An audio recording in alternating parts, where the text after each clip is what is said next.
Professional wrestling is the one true sport. Other sports have their share of intense, dramatic moments, but nothing can compare with professional wrestling.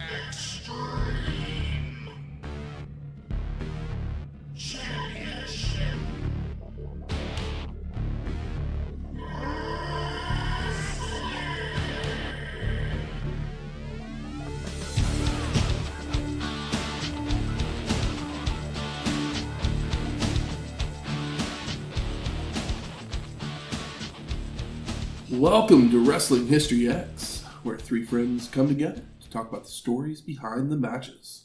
I'm Matt. I'm about as hot as an 18-year-old girl in a hockey skirt. And I am Melvin Udall.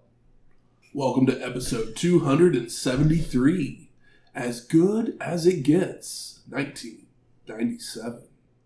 What a great movie. Mm-hmm. Or wait, this is wrestling. Yeah. Is this show...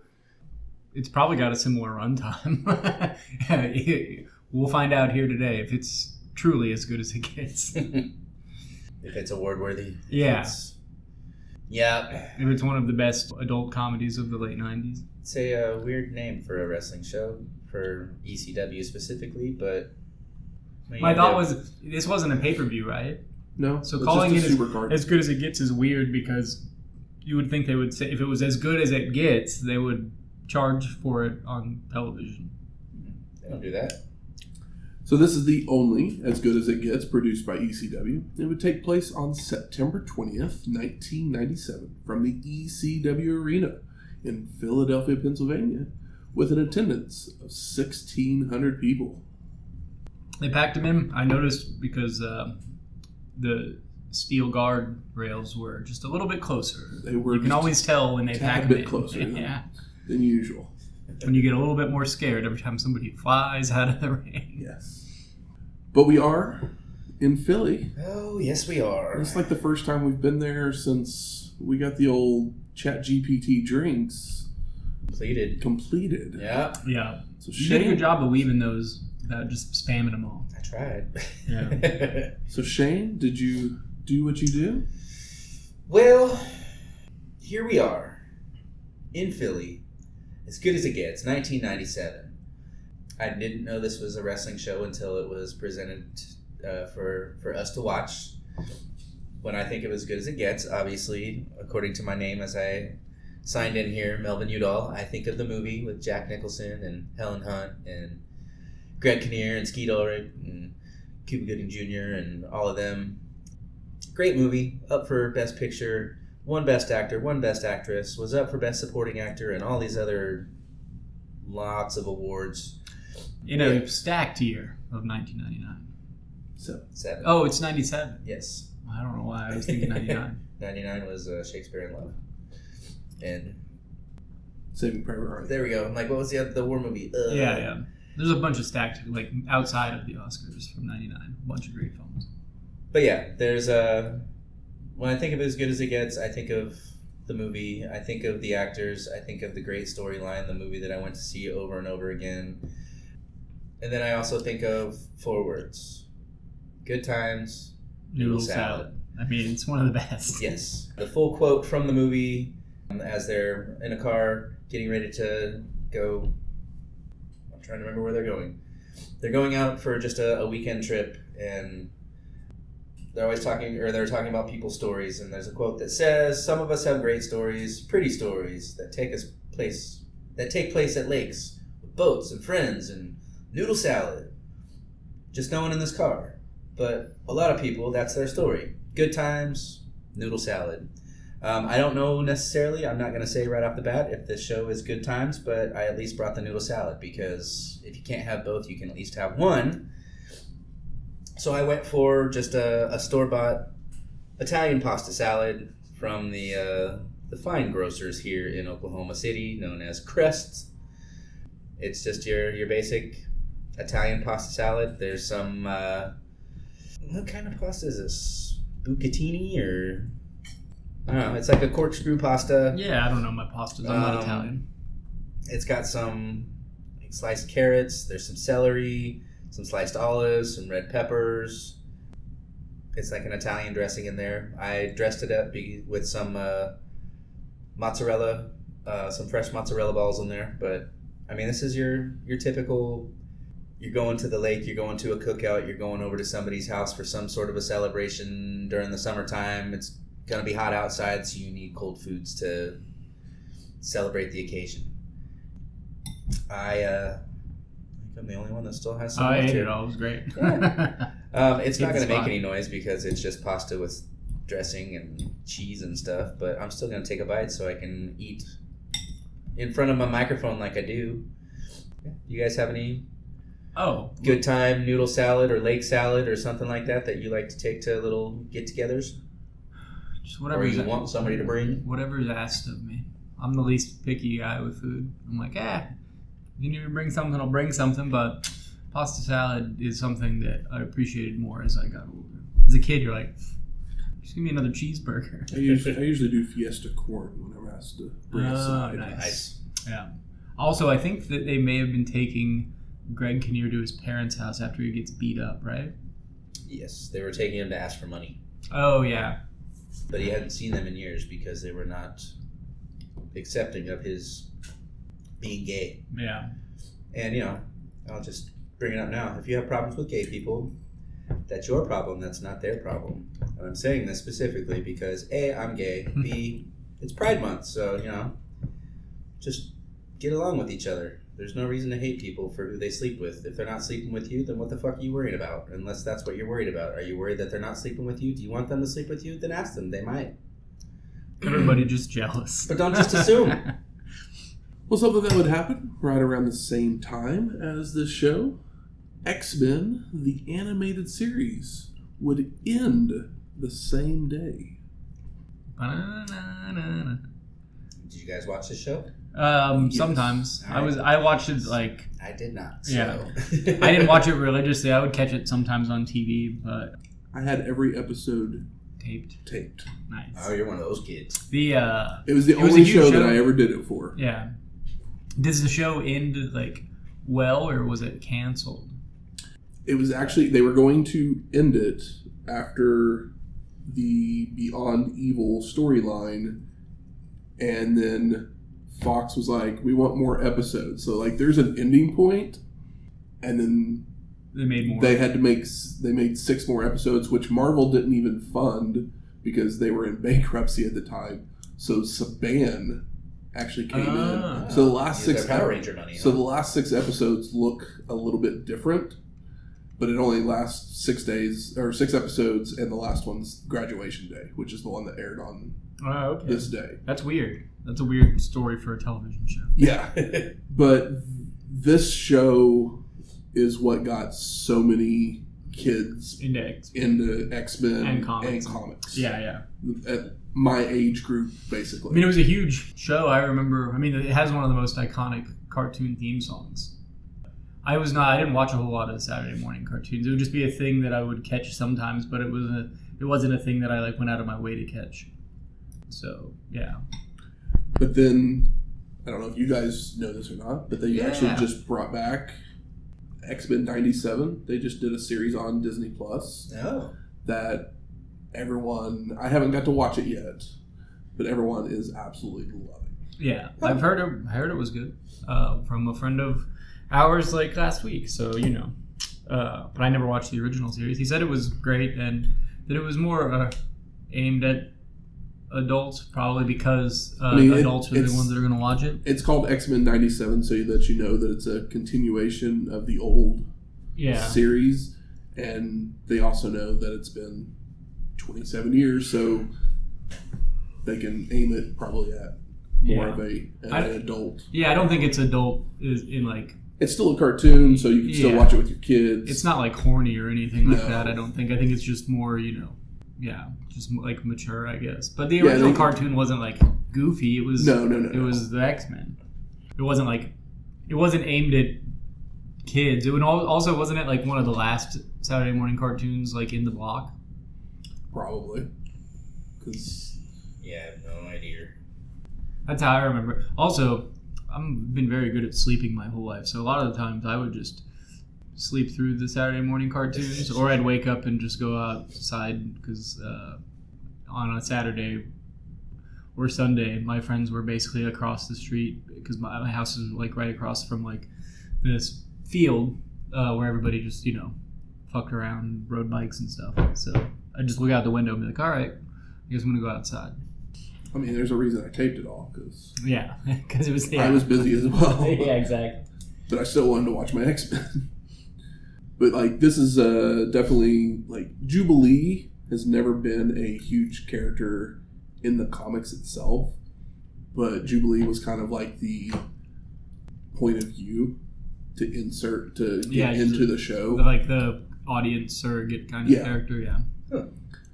I do remember that. So she's definitely a more popular character because with my age group. Would you also say the same thing about Gambit? Because this show made Gambit like cool, and before that, I don't think anybody really cared about Gambit. Everybody was like, "Oh, Gambit's the coolest" because they made him cool. He had a cool accent. I mean, the guy who did his accent, like that's what made him cool. Yeah, because he just had the Nolans accent. Because I've never heard anybody talk positively about Gambit outside of this show. Like nobody's like mentioned the name Gambit before, but I'm trying to think: has there been a Gambit in the movies? He was in the first Deadpool. I think he was in the Wolverine Origins movie. Oh yeah, I think you're right. I know he's in one of them. Bad movie. Horrible movie. So it's one of only 2 movies that I've ever wanted to walk out of. Was the other one Kick-Ass 2? No, it was because that movie sucked dick. Moulin Rouge was the other one. Oh yeah. So I walked out of Pocahontas. I fell asleep, woke up, like this ain't for me. Yeah, you're like I've aged out of this. Yeah. But yeah, X-Men the animated series. If you've never watched it, it's all on Disney Plus in order. Plus, then you can just continue on to the new series of X-Men 97, which, like I said, heard nothing but rave reviews about. Yeah, I've read a good amount of, not a good amount. When I was reading Comics Weekly, I would read X-Men for a while, but I never read any classic X-Men like stories, and I probably should because people love them so much. But I've never been like, never disliked X-Men, but I never quite time to get into it. And see, I've tried. I mean, I didn't watch the cartoons. Yeah.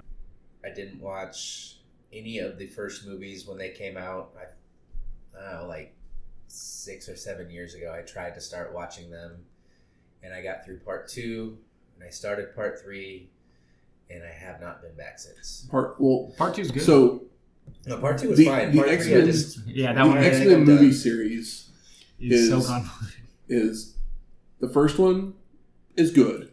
Second one is better. The third one's trash. Okay. Then they rebooted. They did a new trilogy. First one's good. Second one's better. Third one trash.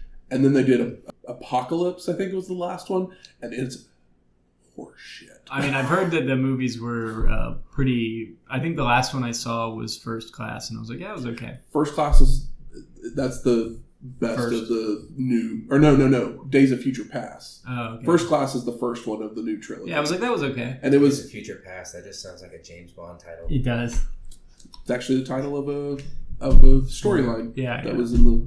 Yeah, it was like one of a famous. It's probably the most classic X-Men storyline. But they made so many of those movies. They're up to 7. It seems like there's more, but and there will be an 8th one within 5 years. Like Deadpool, I could totally do. All the Marvel movies, I could do. Like 3. Well, the X-Men ones kind of like were the first. 3 of the DC ones I can handle. I mean, basically you have Batman 89, and then you have X-Men. If neither one of those are successful, the Marvel movies don't ever happen. Is X-Men before Spider-Man? Yes. Okay. I mean, those Spider-Man movies were huge too. Also, first one great, second one better, third one kind of trash. But that's the studio's fault, not Sam Raimi's. Correct. Yeah. Well, it's kind of the director's fault on the X-Men one too, because he left after the second one. They brought Brett Ratner in to do the third one. Yeah, he doesn't know. Brett Ratner or Bryan Singer? He can do that sound for either one. Well, let's find out if this ECW show is as good as it gets. Good times. Fingers crossed. We get salad. Date and title card starts us off with Joey Styles on commentary for the evening. And we go straight to our first match. The FBI of Little Guido and Tracy Smothers with Tommy Rich versus the hardcore chair swinging freaks of Axel Rotten and Balls Mahoney. I want to know how long it took for them to come up with that catchy little name there. Yeah. Hardcore chair swinging freaks. I mean, they're both hardcore. They both like to swing some chairs. And they're freaks. And they're freaks. Yeah. They come out with FBI comes out with an Italian flag. I was trying to see what was on the flag that Axel and Balls brought out. Did you guys make it out? Couldn't either. I was curious what they came up with. Probably just like an Anarchy logo or something like that. Probably. Yeah. So Guido starts us off by slapping Balls, only for Mahoney to take little Guido to a corner to return the favor. They trade strikes until Guido goes for a crossbody, but is caught and dropped by a fall-away slam from Balls, followed by an arm drag into an armbar. And Axel comes in to hit a back elbow for a 2 count on little Guido, before slingshotting Smothers in and delivering bionic elbows and clotheslines to all of the FBI to send them to the floor to regroup. I was offended. I did like Joey Styles doing a Dusty impersonation. That was fun. Rotten slingshots Tracy back into the ring, but he's tripped up by Guido, allowing Smothers to gain control with an elbow drop and tossing him out to the floor, where Tommy hotshots him across the railing. And Axel's rolled back in with the FBI nailing double chops and elbow drops for a near fall, followed by Tracy suplexing little Guido on top of Rotten for a 2 count. And the FBI keeps up the double teaming with slams, slingshot splashes, back fists, and a leg lariat, before Smothers throws Guido from the top for a rocket launcher, only for Axel to avoid and make the crawl for the hot tag. Mahoney cleans house with right hand, Balls, double rake of the eyes, looks for a double noggin knocker, but the FBI hits stereo kicks to the gut, allowing them to go for a double clothesline, only for Balls to duck and deliver one of his own. Rotten then rejoins the fray to whip the FBI into each other before clotheslining Tracy to the floor, allowing Mahoney to nail the Nutcracker Suite on Guido for the pin and the win. But Rich had put little Guido's foot on the ropes and begins to plead his case. So the ref restarts the match, allowing Guido to roll up a celebrating Balls for the pin and the win. Post-match, Mahoney wants to smack the ref with a chair. He should. Until other refs come out to calm him down. Only for the original ref, Jeff Jones, to grab a mic to talk smack about fans in the crowd, saying, "You might not like me, but you have to respect me, as there's no commissioner anymore. I'm the law now." This guy's big for his britches. Yeah, I had to try and get a closer look because, like, who the fuck is this guy? Is this just an actual ref, or is he somebody, or is he just the next one that has the... Oh, what the hell is his name with the whistle? Bill Alfonso. There we go, the Alfonso. He basically is the next Bill Alfonso. Great. He's a ref now, and he becomes a manager at one point. Jeff continues that he's the best referee in the whole United States, which brings the ire of the other refs of the ring, as Jim Molyneux reminds him that he's the senior referee here in ECW. Senior ref. Jones says he meant no disrespect, but he slaps Molyneux across the face, only for Jim to respond likewise, followed by Balls smacking Jeff over the head with a chair. Someone's got to use it. For the hardcore chair swinging freaks. Yeah. If somebody's going to swing a chair, someone's got to swing a chair. If this was the hardcore kendo stick swinging freaks, Sandman be there.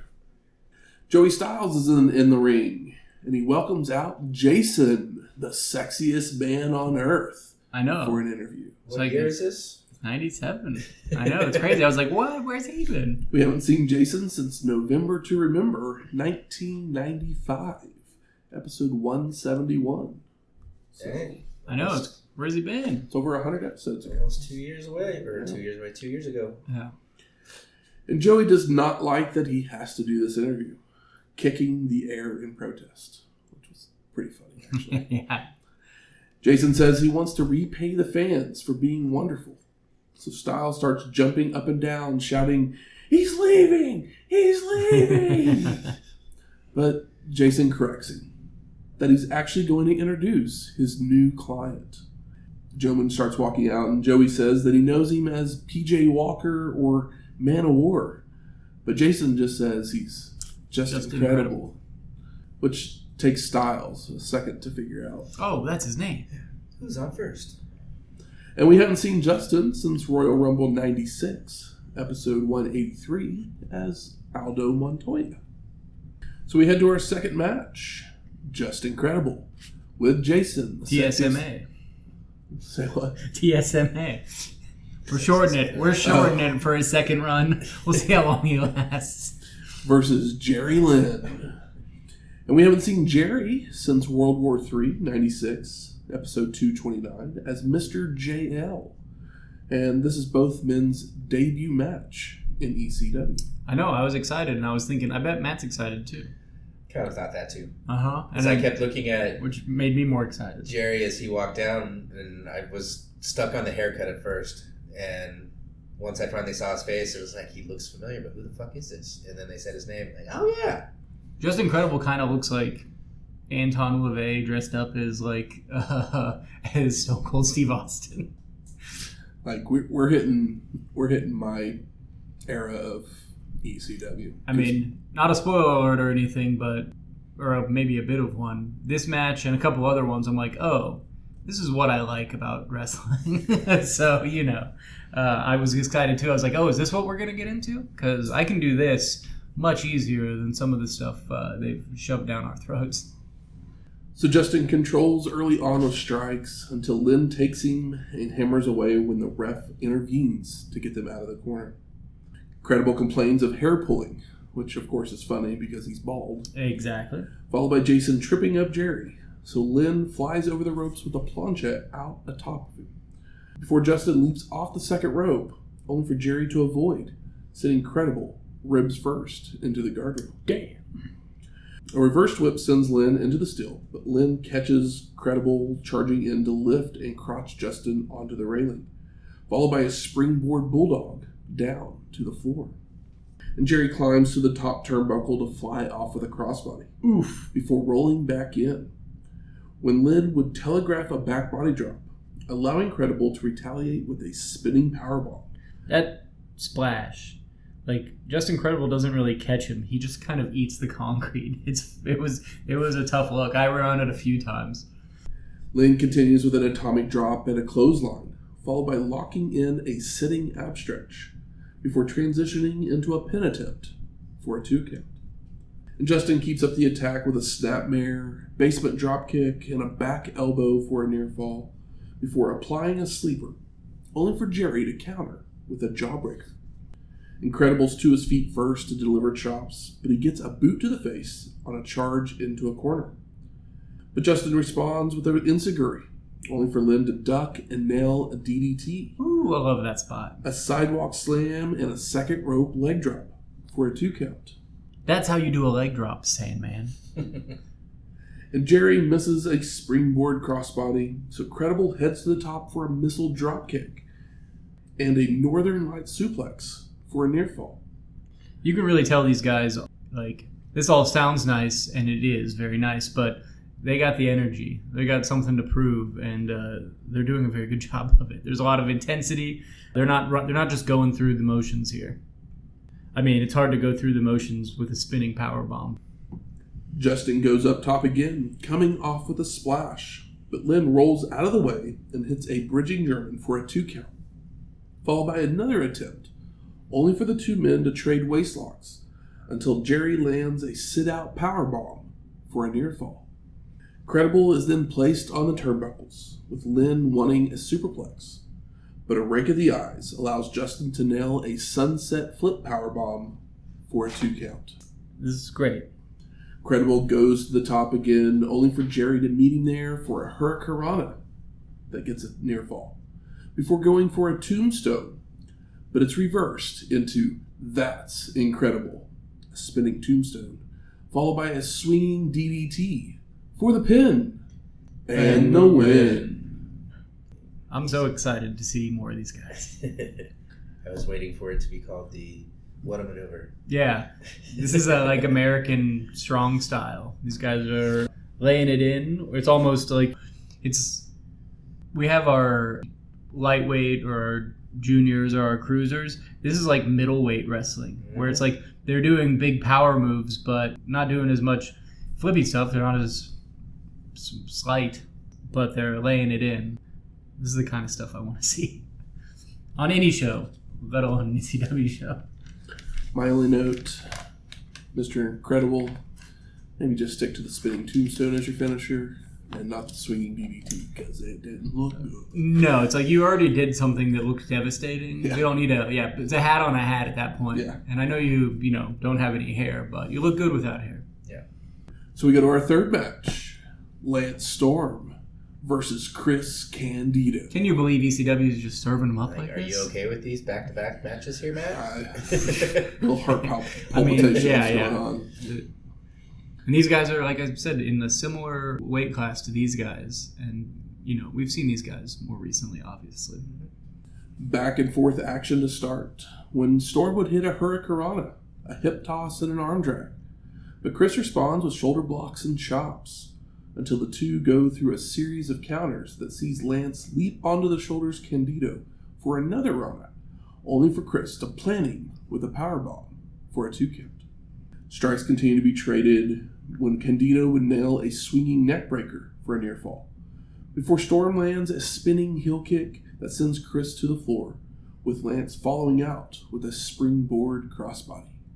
Candido's rolled back in and he makes it to his feet to knock Storm off the apron into the guardrail, before delivering a baseball slide that sends him rocketing into the front row, before diving off the top rope with a plancha out onto Lance. Easy dub. Chris drags Storm back into the ring, throws a chair in that breaks on impact, so the ref just gets rid of it, while Candido hits a stalling vertical suplex for a 2 count. And Candido grabs a chinlock to wear down his opponent, before whipping him to a corner and charging into a big boot, only for Lance to walk right into a power slam, followed by an elbow drop and a cover with leverage, but the ref sees it, so no count. And Chris keeps up the attack with a scoop slam, heads up top to nail a diving headbutt for a near fall, before telegraphing a back body drop, allowing Storm to leapfrog, turn, and deliver a super kick. The two then trade forearms, with Lance getting the advantage to hit a back body drop and a drop kick, followed by a cartwheel splash in the corner, and a second rope missile drop kick for a 2 count.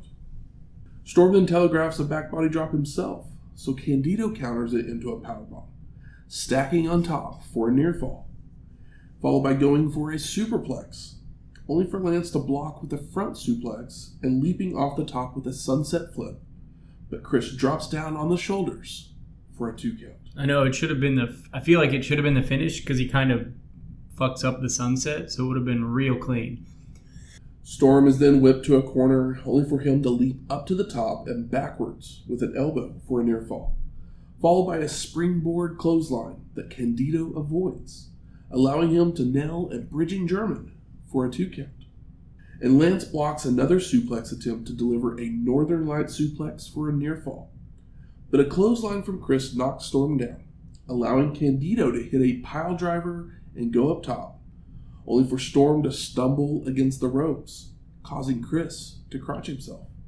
But Lance's neck is still hurting from the pile driver, so Candido is able to recover, dragging Storm up the turnbuckle to deliver the blonde bombshell for the pin and the win. I mean, also completely great. Can't wait to see more. There's a bit of... Lance Storm's a bit green or rusty, but nothing that I don't think he's just going to polish right off. Yeah, we've seen many a more stiff green new guy out there that can do half the shit that he's doing already. Oh, so. Yeah, we saw Too Cold Scorpio do it for a full calendar year, and we weren't that mad at him for it. And then Candido, I wish we could have seen this when he was on the bigger stage, but I'm just glad that we get to see it at all. Yeah, for sure. He's definitely a guy that could have been utilized. Should have been utilized. In that spot, didn't view him as such because he was short. Yeah, he could have been your next, like, Mr. Perfect or Bret Hart. He could have been the mid-card easily. Yeah. Leading the mid-card. Yeah. But, like, yeah, he could have been your next Bret Hart or, you know, like a younger Bret Hart or a younger Mr. Perfect style wrestler. Yeah. Just give him that gimmick and just let him go. It would have been fine. He'll find his feet. Obviously, he's already done that here. So we go to our fourth match. Bam Bam Bigelow versus Spike Dudley. 3. Right? This is our rubber match. The third one? No. Yeah. So I got it right. Cool. So Bigelow takes the mic, wanting to know which part of the crowd he should press slam Spike into. He says, "Who wants the little retard?" Which really got me to pop because no one's gonna say that on a wrestling show today. Nope. Maybe in GCW. Before challenging the crowd to body surf Dudley around the arena. Let's make it look like a Pearl Jam concert in here. And Bam Bam starts it off by press slamming Spike in the middle of the ring, with Dudley trying to respond, only to receive a headbutt and a hard Irish whip to a corner that knocks him down. And this is the crowd that I wanted to see that last match at, but I get it. You can't do all three in the same place. I mean, you can, but they were on the road. I love the crowd chanting, "Over here," or "We want Spike." It's everybody's into this. They didn't get to see the blade job in the last one. The brutal blade job. Spike fights back with forearms. Bigelow nails a corner splash. Goes for another press slam, only for Dudley to counter it into a drop kick and a DDT, followed by a basement drop kick.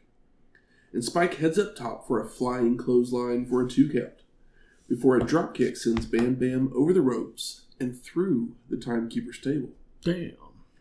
And Dudley falls out to deliver chair shots across the back, before hitting a top rope chair shot over the head for a near fall. Spike tries for another chair-aided top rope splash, but Bigelow avoids and nails a vertical suplex onto the steel. Bam Bam then lifts Dudley up into a press slam and throws him into the crowd, who then body surfing for a bit until Bigelow drags him back to the ring, where Bam Bam then comes off the top with a splash for the pin and the win. Post-match, Bigelow press slams Spike into the audience again. Ooh, it looks like he cut the floor this time. Yeah, the crowd didn't look quite ready to catch him this time. No, it was nasty. But they finally do get him back up, and they end up body surfing him for a little bit longer. Dust off his shoulders and throw him around. I love how excited Bam Bam is after launching him out again. He's just like hops up and down and does maybe the best cartwheel we've seen him do since like 93. Yeah. I was trying to think about that. But the crowd was so hot, it's like Bam Bam must have been feeling great. Absolutely. Spike, probably not so much. But he is the human battering ram of ECW. Yeah. And we love him for it. Yeah, I want to say that becomes a move where he's used as a battering ram down the line. Yeah, I do have some memory of that as well. So we go to our fifth match, the franchise, Shane Douglas with Francine versus a mystery opponent. Who could it be? I was just about to do it. Of course, Shane's out, so we got to cut the music, right? Of course. And he tells everybody he's very happy to have destroyed Terry Funk, while letting everyone know that Rick Rude won't be here because he's in London, because this was the same night as One Night Only. Calling the crowd two-faced multiple times. Yeah, they cheer after he starts talking about how he put Terry Funk out to pasture or whatever. And he calls them fucking turncoats. Love it. Shane then asks Francine, who did the Ravishing One send to fight me this week? So what I gathered is that they were basically running a story where Rude would find people to fight Shane each week. And she responds that it doesn't matter because they don't have a snowball's chance in hell. When all of a sudden, Phil LaFawn walks out with Doug Furnace, and the franchise doesn't seem very happy. And we haven't seen LaFawn and Furnace since WrestleMania 13, episode 247. You know, I'm excited. Yep.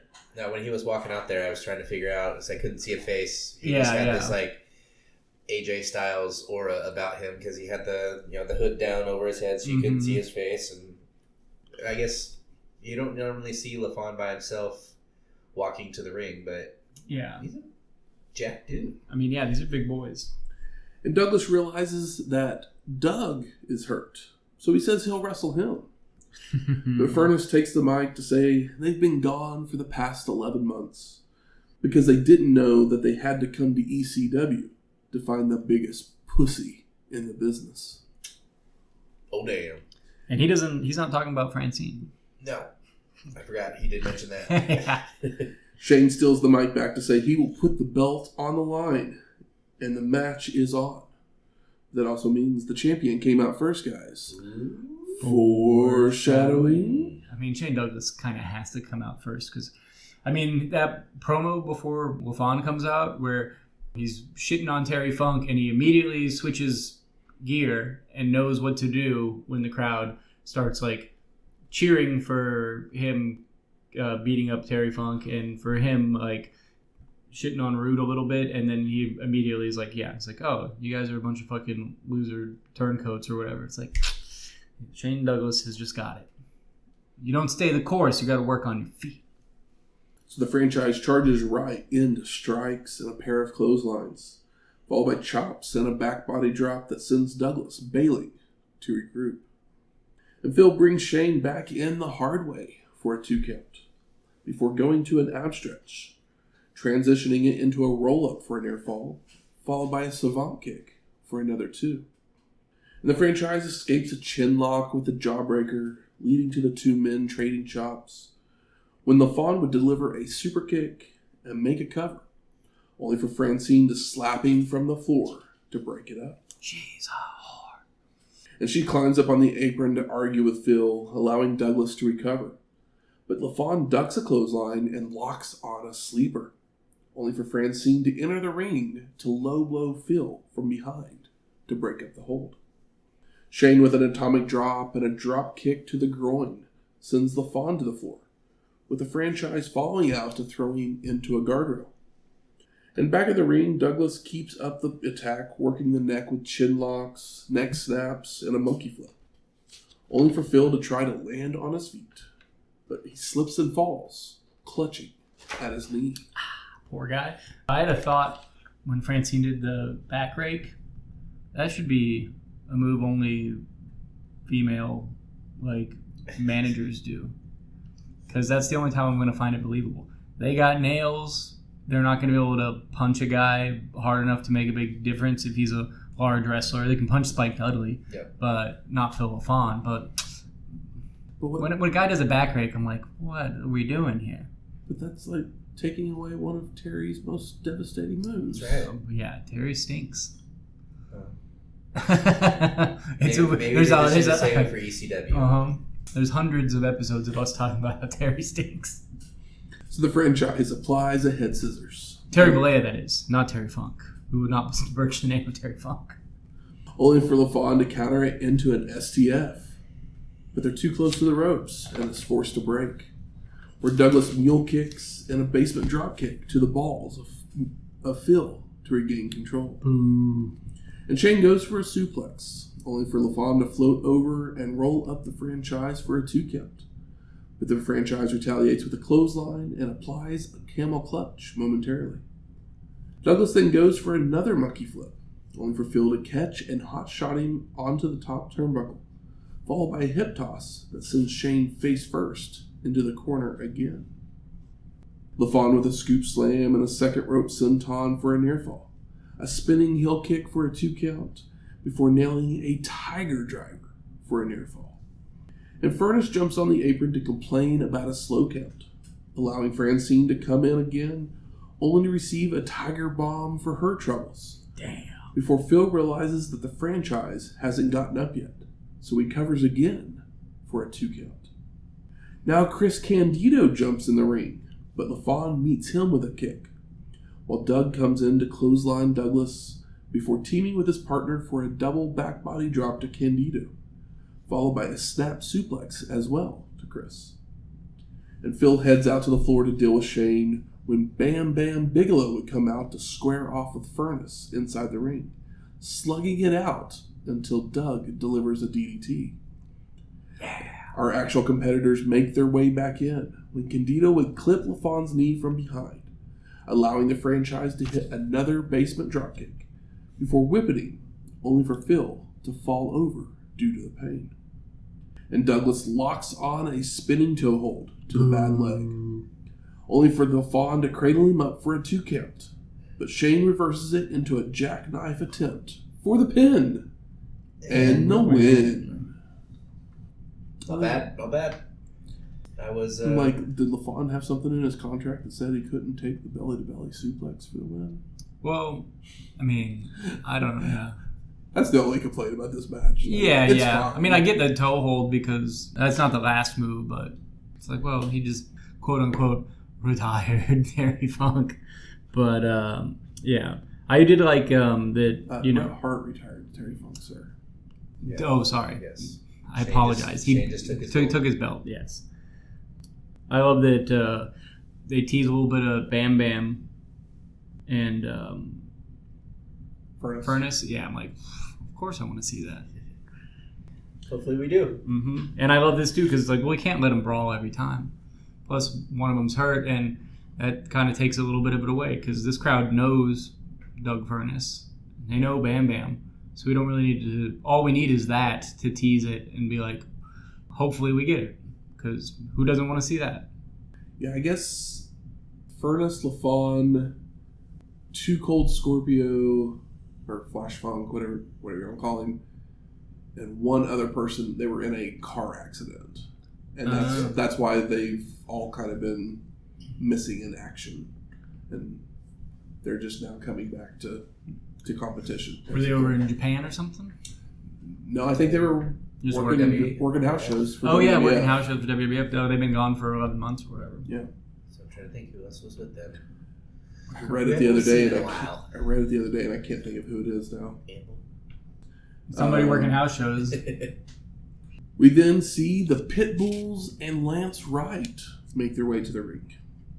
And Wright's in a neck brace and a wheelchair when number one would take the mic to yell at the Philly crowd, saying he's had enough of them, being very angry that no one chanted for them while they were gone. Saying pieces of shit about every 15 seconds. Yeah. Calling people pieces of shit, referring to stuff as pieces of shit, referring to places as pieces of shit. It's not the most creative promo. But we don't normally see old Gare Bear with the mic in hand. So. And this might be why. Yes. It's not that he's not trying. But this also leads me back to when he was injured, what I was saying about how his look will just change just like that, and he doesn't look like a pitbull anymore. Yep. And when he stepped into the ring, I looked at him realizing who he was, but he did not look like the guy you remembered. Yeah. He's got the long curly hair, and I was like, he looks shorter with the long curly hair for some reason. Yep. He also has like a shirt on instead of a singlet, so maybe he hadn't been working out. But then Pitbull number 2 also looked like he just was a little bigger and more out of shape. So it was like something had happened in those little bits while they were away. Oh yeah, too many beers and Oprah and afternoon Oprah watching. And we haven't seen the Pitbulls since WrestlePalooza 97, episode 256. Have we seen them with Lance Wright already? Because No. I didn't recognize. Okay. Yeah, Lance Wright was the guy that was in the helicopter. Oh, that's right. Sandman thing. Okay, because they said Lance, but I was like, I don't know if I caught the name, or if I did, it took a while. But I was like, this guy is kind of. He sold merch on an episode of Hardcore TV that we watched one time. He was in WWF one time. Is he kind of our like Todd Pettingale of ECW? Kind of, but now it looks like maybe they're making him a manager. Yeah, they're just trying stuff out. They're trying stuff out, basically. Number one continues that the three of them were hanging with Vince McMahon the other day. Mm-hmm. That he was going to pay them enough money that they could move to Dallas, Texas, where big men live. Hell yeah. Weird thing to say. Number 1 then says that ECW's full of paper champions, specifically calling out Taz.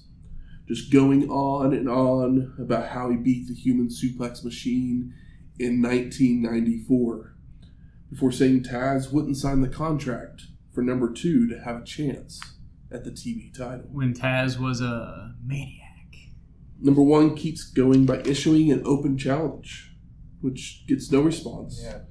So he just calls out the human suplex machine to face number 2, who finally makes his way out and jumps in the ring and gets in number 2's face. I love it calls Taz friendless, as if that's a dig on Taz. It's like, that's why people like Taz, because he beats everyone up and he has no friends. But the Pitbull just fires up with a headbutt and a powerbomb. Number 2 taunts the crowd, allowing Taz to recover and take the Pitbull down with a T-bone Tazplex and locks on the Taz mission. Damn. But number 1 just pulls his partner out of the ring as the human suplex machine turns his attention towards Lance, kicking him out of the wheelchair and setting up a table against the railing, sending Wright crashing through it with another T-bone Tazplex. Hell yeah. And some fans yelling something at the human suplex machine, so Taz just smacks them. Yeah, dude. Before making his way back into the ring, only for security to join him. He pushed him down! He pushed him down! You can't touch them! The human suplex machine takes one of the security team down with an armbar, while other officers try to break it up, followed by the locker room emptying to separate everyone. Sabu is even out, and he slaps Taz multiple times, which leads to them brawling, with everyone still trying to pull it apart. But the human suplex machine finally gets to the back, leaving the Homicidal One to hammer away on the enhancement talent left in the ring, which leads to our... You think they were just testing out if people still wanted the pit bulls, and then found out that people didn't care that much anymore? I mean, when you do that with them out of nowhere, yeah, the people aren't going to have a reaction. Yeah. That was my thought as I was sitting there. I'm like, they're seriously doing this. They're seriously doing this. And then they got to the end of the segment, and it was like, they've ruined them. They're not going to be the same anymore. It didn't make me excited for the Pitbulls, who at one point were one of the more exciting things in the company. Yeah. I mean, it's one thing, you know, in WWF, if you have Shawn Michaels come down and pie face British Bulldog or something like that. But they just completely flipped their character with no... I mean, yeah, I'm sure they did something on TV, but... no real reason, no real notice, and it wasn't. And with a really promo from a guy who can't really cut one promo very well. It just it seemed pointless, out of place, and unnecessary. But I don't know what happens from here if we see them again. I mean, there's nothing that says this is the last time, unless you're getting ready to say something. And this is the last time we see the Pitbulls. Yeah. Or at least I don't see another match in ECW. Sometimes we say that and guys pop up way later and we're like, oh damn. I mean, technically this wasn't a match, so they don't even have this one listed. But they don't officially have another match. Bummer. I mean, yeah, like I said, we like the guys, but this was not the greatest way for them to show back up. Yeah. It didn't do anybody any favors. It made Taz look good, but Taz has no problem looking good. And it made these two ass kickers that have basically been at one point some of the most over guys around the ring for the last year into just whiny bitches. Yeah, they didn't come off as even hateable. It was more, it wasn't heel heat. It was just annoying go away heat. Just like it was more scratch your head. Like, what is what we're doing with them? Yep. So we go to our sixth match: Sabu with Bill Alfonso versus Sandman. And Sandy goes after Fonzie with his cane to start, while the Homicidal One grabs the chair that Bill was holding to throw at Sandman several times, followed by a slingshot somersault leg drop for a 2 count. And Sandman's already busted open as Sabu leaps off a chair into a springboard Rana and a clothesline for a near fall. I swear he's part Flair. Yeah. He's like, well, that's the only thing he's ever done that is similar to Ric Flair, that's for sure. Another chair shot sends Sandman to the floor with the Homicidal One leaping over the ropes with a pescado. And Sabu then jumps off another chair for a splash onto Sandman at the railing. I take it back. The alcohol. But Sandy fights back to whip the Homicidal One into the steel before suplexing a table on top of Sabu. Sandman then front suplexes the Homicidal One on top of the guardrail, followed by leaping off the apron with a guillotine leg drop.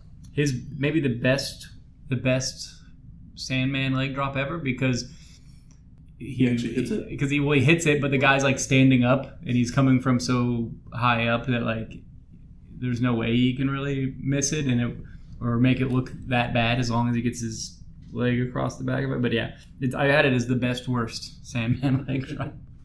Sandman heads to the back, only to return with a ladder to suplex atop Sabu, before rolling him in and tossing the ladder over the ropes onto him. Nasty. And back of the ring, Sandman slams the ladder on top of the Homicidal One, followed by a slingshot somersault senton for a near fall. And the ladder is then placed in a corner, with Sandman suplexing Sabu onto it for a 2 count, before placing it on the Homicidal One again for a somersault senton from the top rope for a near fall. Sandman grabs his cane and he hits Sabu right in the face. Yeah. When Fonzie would run in to blindside Sandy with a chair. And Sandman gets back up for more cane shots, only for Sabu to throw a fireball at him. Oh my gosh, and he does a great job of it. It looks great. Sending Sandy clutching at his face, with the locker room coming back out to help Sandman to the back, as Alfonso checks on the Homicidal One, as the crowd chants derogatory things towards him. Yes. We talked about how Sandman and I think it was the last Sandman Sabu match. We're like, is this Sandman's best match? And this one is more of the same. This is about as good as Sandman ever looks in the ring. And the fireball surprised the hell out of me. Is it as good as it gets? It's as good as it gets for Sandman. That's for sure. My God. I mean, seriously, who knew that Sabu would be his best opponent? I guess it's because Sabu does most of the stuff, but he's Sabu will bump for anybody. For anything. Yeah, and but Sandman actually does some stuff that looks good. Yeah. And the fireball. I wasn't ready for that. Yeah, the fireball, I wasn't expecting that, and I wasn't expecting it to be as nicely done as it was, because typically in the past they go off course, they hit where they're not supposed to, they're late, this one actually looked like it burned before they actually go anywhere else, and this one just went like boop, right in the spot. I mean, Sabu comes from a lineage of fireball throwers, so he was probably doing that on 4th of July instead. But the last fucked up one that we saw came from his uncle or whoever it was. Oh yeah, uncle or father or the original Sheik is his uncle. Yeah. Was that the last one, or was it the? Well, the last one involving not Paul Heyman, Paul Bearer. Paul Bearer. Yeah. Yeah. There was that one too. There was that one. Yeah, but the last one we saw here, I guess, and then the one the Undertaker fucked up real bad. Yeah. But bad. Yeah, this one looks great. Yeah, this one does look great. It actually looks like he burned him. Like, it was as believable as it's going to get for a fireball. So, bravo, boys. I will say I cringed a little bit, though, because there was a blonde woman who came down and ran on the ring at that time. I'm guessing she was just there for... She was like an EMT. That's damage control. Yeah, but my original thought was they're seriously bringing old what's-her-face Lori Fullerton or something down to check on him now, aren't they? No, she's out. Be gone. So we go to our 7th match. Rob Van Dam and Bill Alfonso versus Tommy Dreamer and Beulah McGillicutty in an intergender tag match. You guys ready for this? I'm ready as I'm ever going to be. Yeah, I'm more ready now than I was when I was watching it. So RVD takes the mic, saying he doesn't want to be here, as this is the most ridiculous match he's ever been booked in. Tommy then runs out and starts going to town on Van Dam with a low blow and a clothesline that sends them both to the floor, followed by crouching RVD on the guardrail and coming off the top with a chair to the head of Van Dam, all while his music continues to play. He's the new Jack, guys. You forgot about Rob Van Dam basically giving Bill Alfonso permission to sexually assault Beulah. He says... I mean, I thought that was just a given in ECW. That's a good point. But he says he can wait in line with the rest of the boys, or you can take what you need out of her right here. That's like, Jesus, dude. And Dreamer limps his way back into the ring, laying a chair in front and behind RVD, so when he hits a rolling neck snap, Van Dam goes face first into one, followed by hitting the back of his head on the other. Yeah, I mean, pretty tough. Also, Dreamer's ankle is hurt. He is limping for real. It didn't take long. Nope. Tommy then sets up a chair for Air Dreamer into a corner before looking to swing away, only for the ref to steal it away, allowing RVD to go for a springboard kick. But Tommy moves, causing Jeff Jones to be Van Daminated. Pretty fun. I appreciate that he got beat up in his first match that he reffed tonight, and then this one he's got a bandage on his head, and then just hate Van Daminator. It's like, oh, you guys, just so you remember that it's this guy that no one cares about. Like, they're doing it right, whatever it is. We'll see how it pays off. Tommy delivers a DDT to RVD and heads up top for a frog splash. But Sabu runs out to attack, allowing them to team up to double dropkick chairs into each side of Dreamer's head. Van Dam then continues the punishment with a basement dropkick into a chair in a corner, while his cohorts set up a table and setting Tommy onto it. Can we call that spot the extreme sandwich? And Beulah is just watching from the outside as the teammates go to opposite turnbuckles, flying off with a frog splash leg drop combo to put Dreamer through the table. Damn! And RVD takes the mic again to say he has better things to do than to wrestle this match, telling Fonzie to take care of Beulah if he wants to, before heading to the back with Sabu. And the officials and the locker room come out to tend to Tommy, slowly rolling him out of the ring, while Alfonso and McGillicutty make their way into the ring, looking at Dreamer and realizing they must fight it out. Beulah. And Fonzie shoves Beulah, but she dares him to hit her in the face.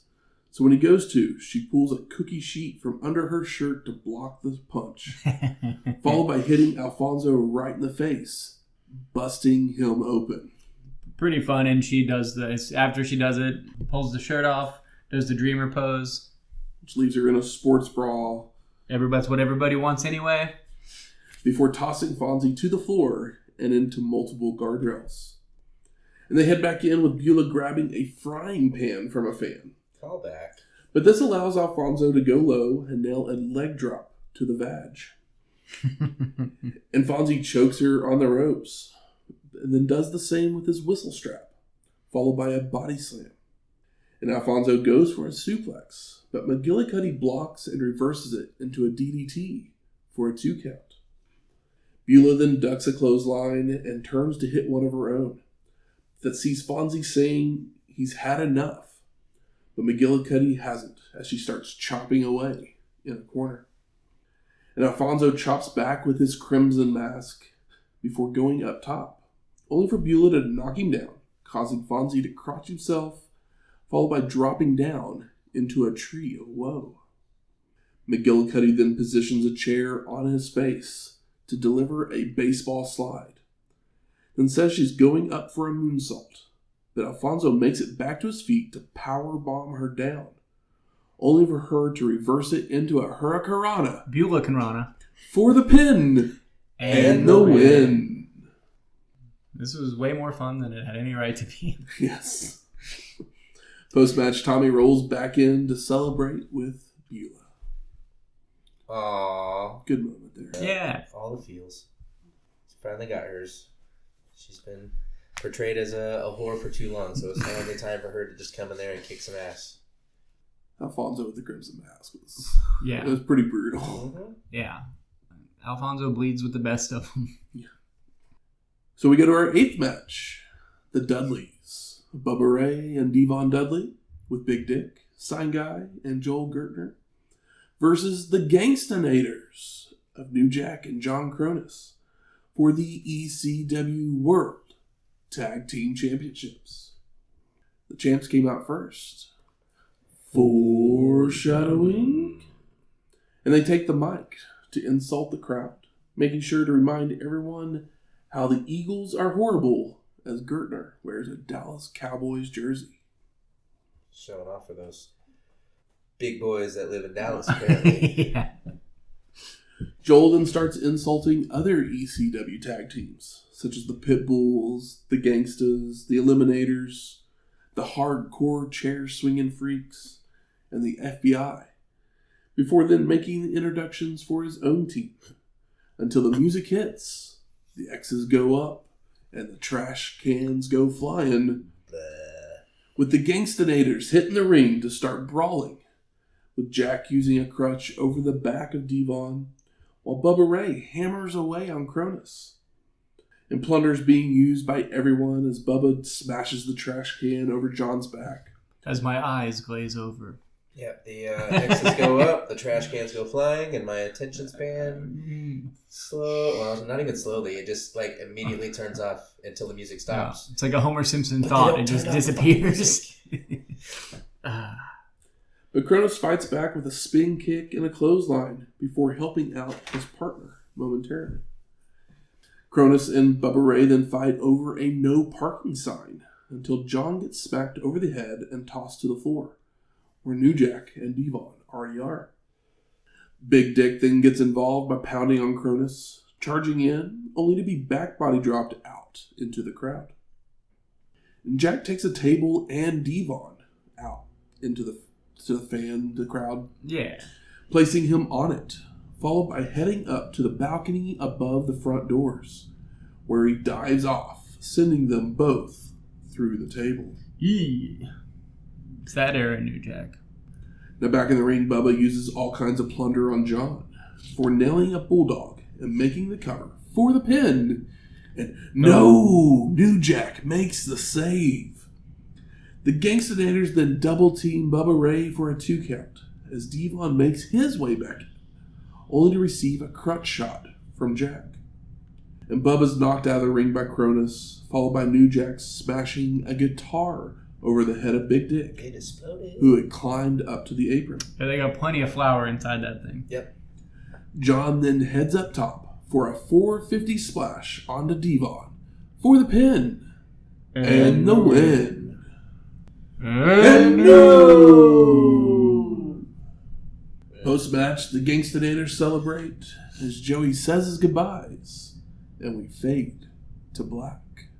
Just, I know you glossed over this because nothing about it was important, but the Dudleys in the ring talking was like 13 minutes. Boring as fuck. And then the match was 8, which I'm not mad about it being under 10 minutes, but the that 13-minute Gert Fest.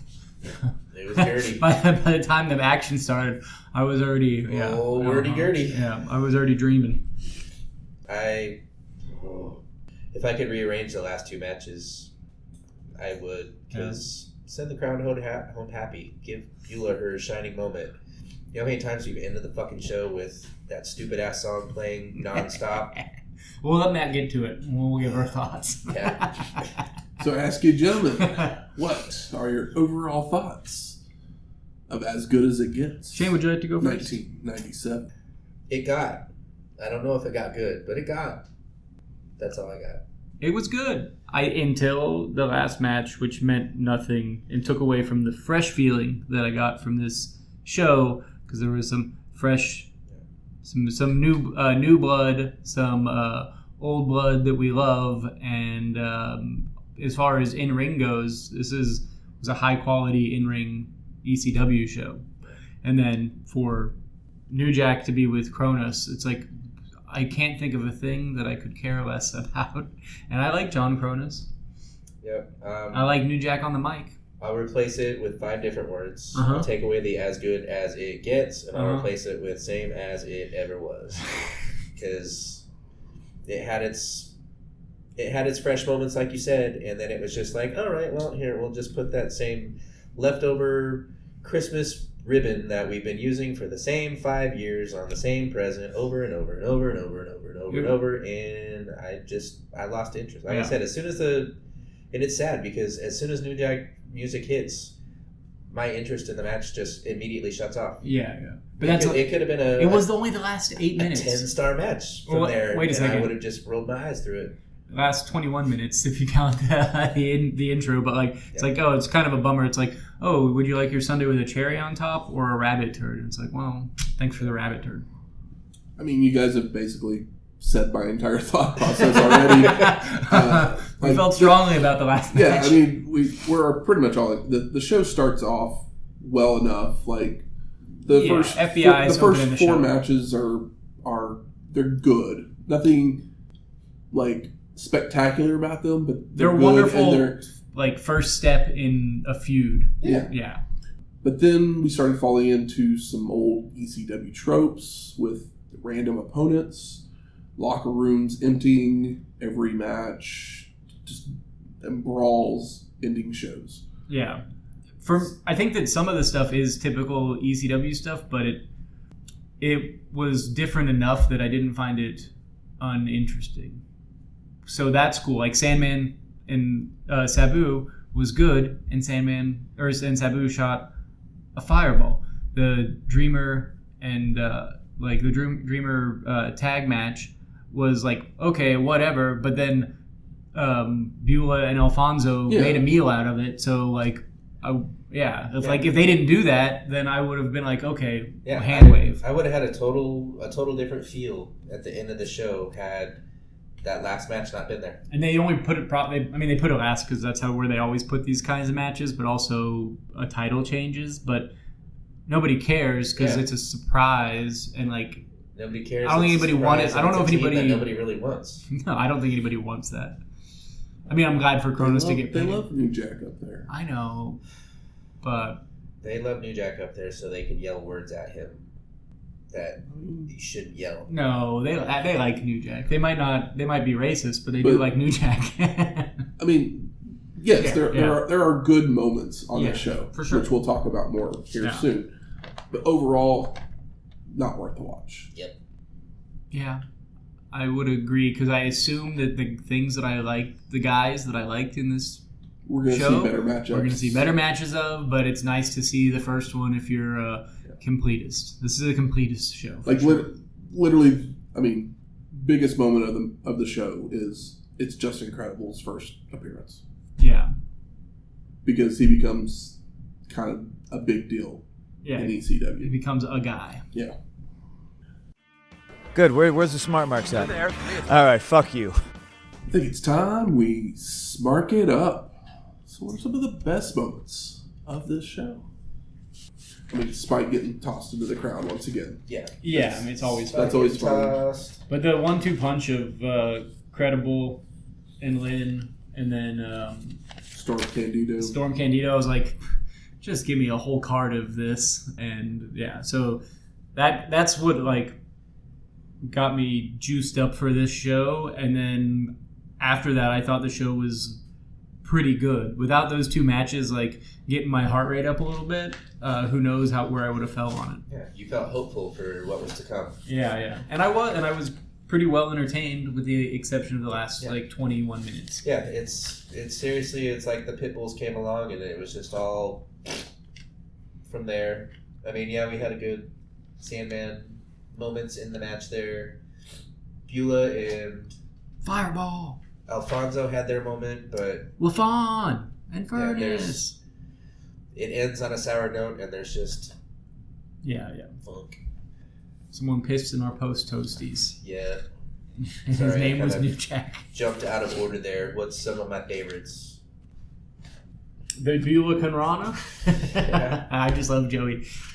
Yeah. I mean, Beulah was fun just in general. She was great. The crowd was stoked for her to finally get 4 seconds of her. For Alfonso and Beulah not being wrestlers, I thought they did a great job of absolutely keeping the match moving and not just like move.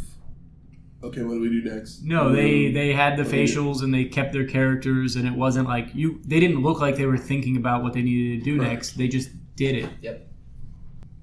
The mark of a good wrestler in general, but you can teach somebody with personality how to do it, and they both have it. I actually enjoyed the cocky asshole referee at the beginning there, and then their little callback to him with his injured head later in the show. Yeah, I think he did a good job. It's one of those things where, like, they did the right setup for it. Let's see where it goes. I mean, he becomes Judge Jeff Jones. Have you ever heard of that character? Nope. No. He's the manager of Mike Judge Awesome. Joe Brenner. Oh, okay. Okay. I only ever watched Mike Awesome matches when I downloaded it off of the internet, and so I would just download like random ECW like matches, like best of compilation stuff, and watch them with my friends. So I didn't have a lot of the promos and things. So I've seen a good amount of Mike Awesome in ECW, but I didn't remember the character. I'm sure he gets involved. ECW, and it was not good. How about most disappointing? We beat it to death. I don't even want to talk about it anymore. I mean, I'm okay saying disappointing in that the promo took way too long. Like, I know they're trying to build heat, but yes, it just went on way too long. Yep. I actually thought the match was actually pretty good considering who's in the match. I know you guys just gloss over. It was one of those things where, like, I was like, all right, pen down. I'm going to watch it. But they did do enough for me to pick my pen back up and write some things. So they did well for the 8 minutes that they had. But I mean, I mentioned it earlier, minor nitpicky thing was the finish of the Douglas LaFon match. Like Douglas is your world champion. Why is he having to roll up a guy for the win? And most likely it's because LaFon and Kronus are down here from WWF, knocking the ring rust off, and Vince is like, "Don't destroy my guys." Basically, I get it. Yeah. But it's still your world champion. Don't put him in that match. Don't do that match. Yeah. I don't mind it so much because he's such a good heel. Put LaFon versus Lance Storm. Or Chris Candido, and then you can have that finish. So yeah, Just Incredible can eat the belly to belly and still come out looking better because of what he's capable of doing. Yeah. So I mean, like I said, super nitpicky thing. That, It's just the logic psychology of it all. I understand for sure. It didn't bother me too much, but yeah, I totally see where you're coming from. Credible and Jerry Lynn, those two guys are great, but they're once again a little nitpicky. There were moments in the match that were a little they were off. Yeah. Just a little bit. Might have been probably some nerves because it's their first time in front of the ECW crowd. That kind of thing. And they'll end up with chemistry. Takes a little while sometimes. Yeah. Anything else? I think I've bitched about the majority of what I did. We had to move away from just complaining about the one match. Yeah, for sure. No, I still miss my JT Smith because my FBI is just weird now. They're fine curtain jerkers. It's not as exciting without JT. No. Guido is fun. Yeah, Smothers doesn't seem to do as much as I'd like, considering he is a great wrestler, but it's just not at the prime, and why would he work that hard jerking the curtain? How about best performer of the night? Ooh. Well, that's what I was about to say. I was going to say, because I know that we're going to see much better from Credible and Lynn and Storm. Yeah, it's like oh, these guys, they're going to have their moments, but Beulah's not going to get as many. And she, like I said, made a complete meal out of it. Crowd was hot as hell. One more match her entire career. Yeah, and who knows if it's as good as this. This was great. Yeah, agreed. Yeah. And how about most surprising? I guess for me it was LaFon and Furnace showing up because I just wasn't sure if they ever would, and I'm a fan. The Fireball? Oh, Fireball, duh. Yeah. I guess Fireball's number one. I literally wasn't expecting that.